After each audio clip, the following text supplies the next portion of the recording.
Assalamualaikum warahmatullahi wabarakatuh.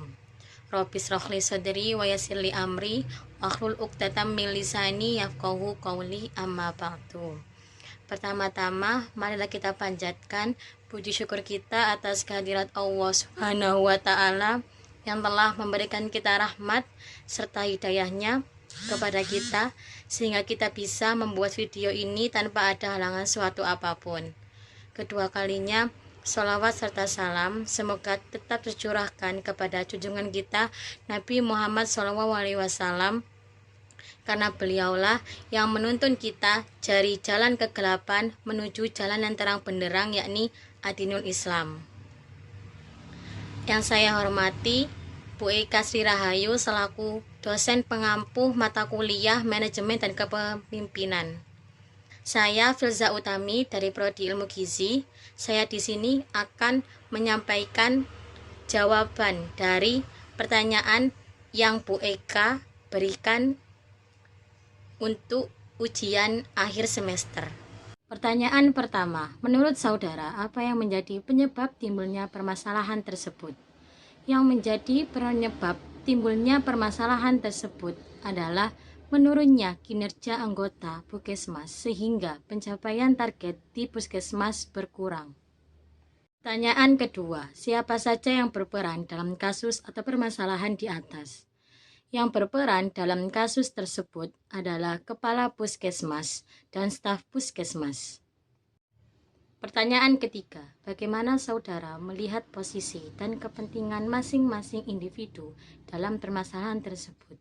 Sebagai Kepala Puskesmas mempunyai tugas pokok, yaitu mengusahakan agar fungsi Puskesmas menjadi lebih baik serta dapat mengkoordinir kegiatan penyuluhan kesehatan kepada masyarakat dan dapat membina bawahan lingkup kerja Puskesmas dalam pelaksanaan tugas. Kepala Puskesmas juga harus bertanggung jawab atas penyelenggaraan pelaksanaan program-program di Puskesmas, serta memajukan dan mengembangkan kesejahteraan. Staf Puskesmas harus melaksanakan pelayanan kesehatan kepada masyarakat sesuai dengan tugas pokok dan fungsinya, baik di dalam Puskesmas maupun di luar Puskesmas. Tenaga kesehatan sangat perlu dilibatkan secara optimal dalam berbagai aspek, yaitu aspek promotif dan aspek preventif. Aspek promotif adalah serangkaian kegiatan pelayanan kesehatan yang lebih mengutamakan kegiatan yang bersifat promosi kesehatan, sedangkan aspek preventif adalah kegiatan pencegahan terhadap suatu masalah kesehatan atau penyakit. Para tenaga kesehatan harus bisa berinovasi dalam menciptakan lingkungan yang sehat dan nyaman. Siapapun kita, dimanapun berada, sehat dan menjaga kesehatan harus diutamakan. Pertanyaan keempat, adakah peran nutrisionis dari ketidaktercapaian 3 indikator capaian indeks keluarga sehat Puskesmas Y tersebut? Berikan penjelasannya. Terdapat 2 indikator capaian indeks keluarga sehat yang berhubungan dengan peran nutrisionis, yaitu masyarakat yang menjadi anggota Jaminan Kesehatan Nasional atau JKN secara keseluruhan belum memanfaatkan pelayanan kesehatan dasar, khususnya ibu hamil dan balita, mendapatkan pemantauan pertumbuhan baik oleh bidan maupun ahli gizi.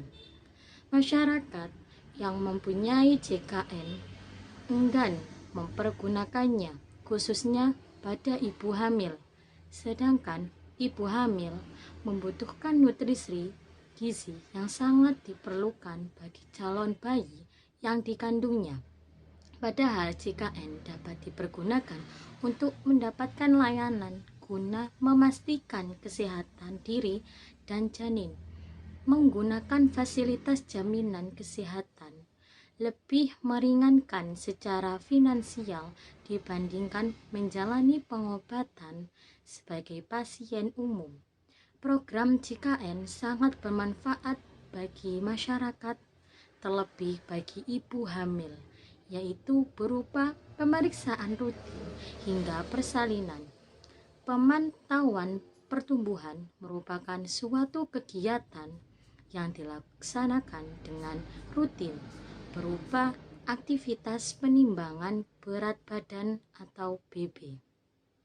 Tujuan dari kegiatan tersebut tidak lain adalah untuk mengetahui sejak dini pertumbuhan yang dialami anak normal atau tidak. Dari identifikasi pemantauan pertumbuhan akan dilakukan berbagai upaya untuk menindaklanjuti jika terdapat beberapa kendala yang menyebabkan pertumbuhan anak terlambat. Pertumbuhan yang ada tentu saja juga dipengaruhi oleh gizi yang ada. Dengan kata lain, jika asupan gizi yang dikonsumsi sempurna, maka kondisi serta pertumbuhan akan mengalami proses yang optimal. Sebaliknya, bayi yang mengalami pertumbuhan yang tidak sesuai, jelas saja gizi yang ada pada tubuhnya dapat dinyatakan berkurang.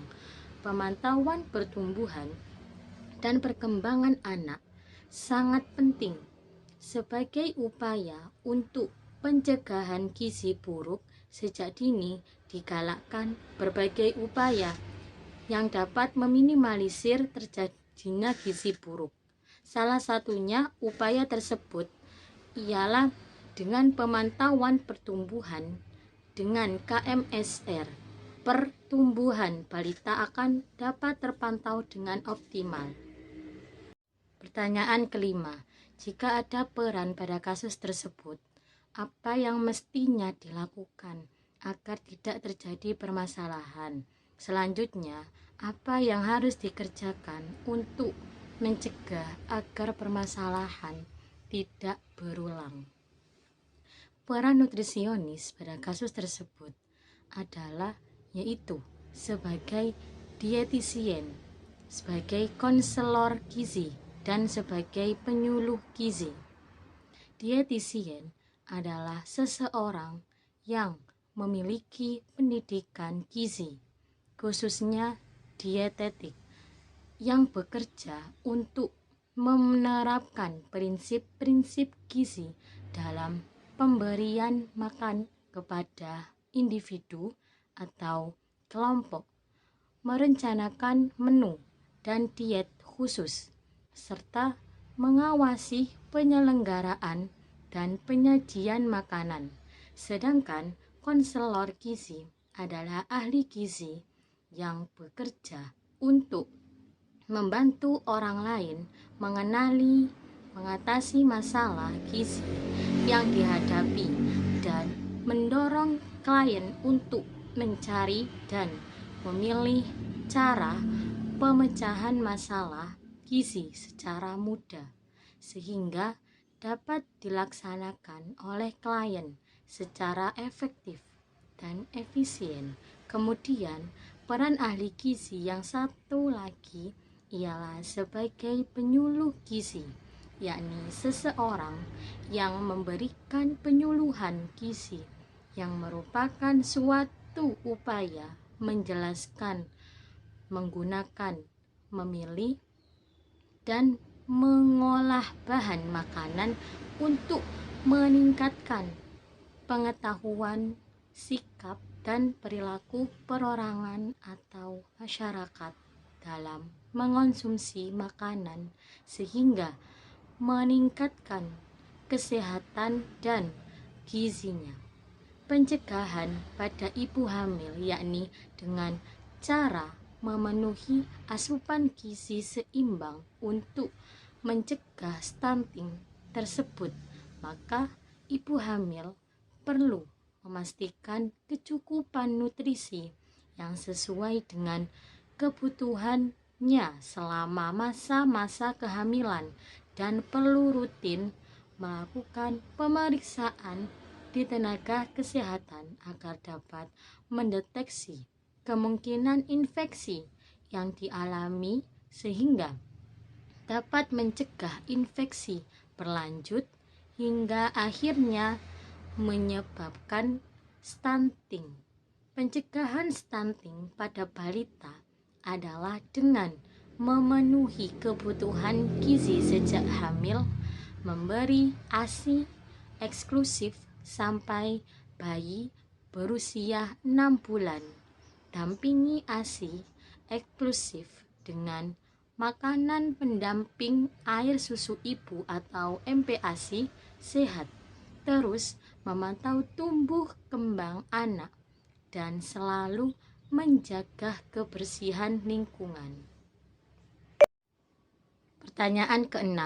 Bagaimana pendapat saudara tentang keputusan Kepala Puskesmas dalam mengeluarkan keputusan? Apakah saudara membenarkan atau tidak membenarkan? Beri alasan secara secukupnya.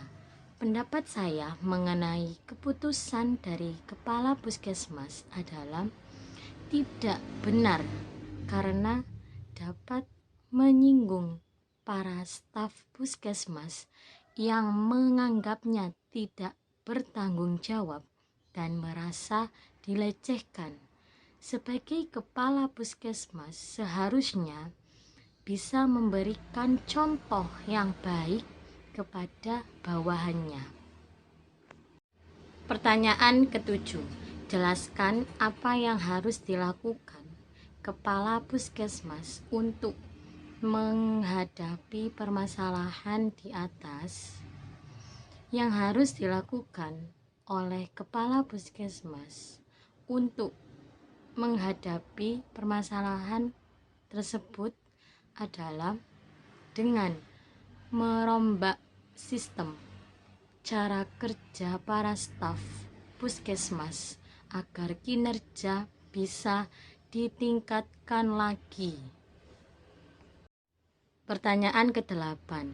Apabila saudara adalah kepala dinas kesehatan Kabupaten X yang membawahi puskesmas Y,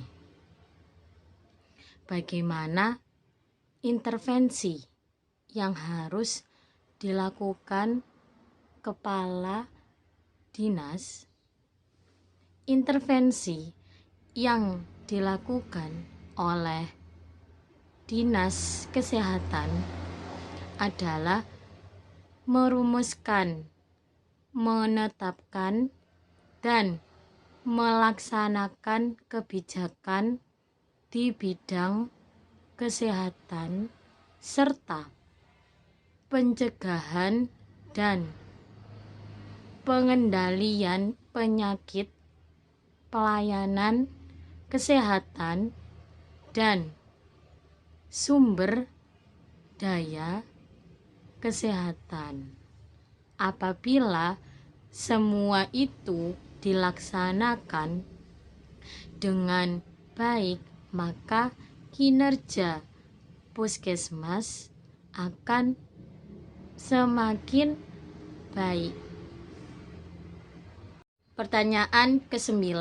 Sebutkan dampak positif dan negatif dari intervensi yang akan dilakukan kepala dinas. Dampak positif dari intervensi yang akan dilakukan kepala dinas kesehatan yakni dapat menumbuhkan motivasi bagi anggota puskesmas dan dapat memberikan pelayanan yang baik pada masyarakat sehingga masyarakat akan terjamin kesehatannya. Sedangkan dampak negatif dari intervensi yang akan dilakukan kepala dinas kesehatan yakni jika pelayanan yang diberikan oleh pihak puskesmas kurang baik, maka penilaian masyarakat terhadap puskesmas sangat tidak memuaskan. Ke-10. Apakah diperlukan pembinaan kepegawaian oleh Badan Kepegawaian Daerah Kabupaten X kepada Kepala Puskesmas dan para pegawai yang tidak puas dengan kebijakan pimpinannya? Pembinaan kepegawaian adalah langkah yang dilakukan oleh seluruh institusi agar jalur karir dan jenjang karir para pegawai dapat terlaksana dengan adanya aturan yang jelas tentang pembinaan pegawai, maka organisasi akan lebih mudah mengatur jenjang karir setiap pegawainya.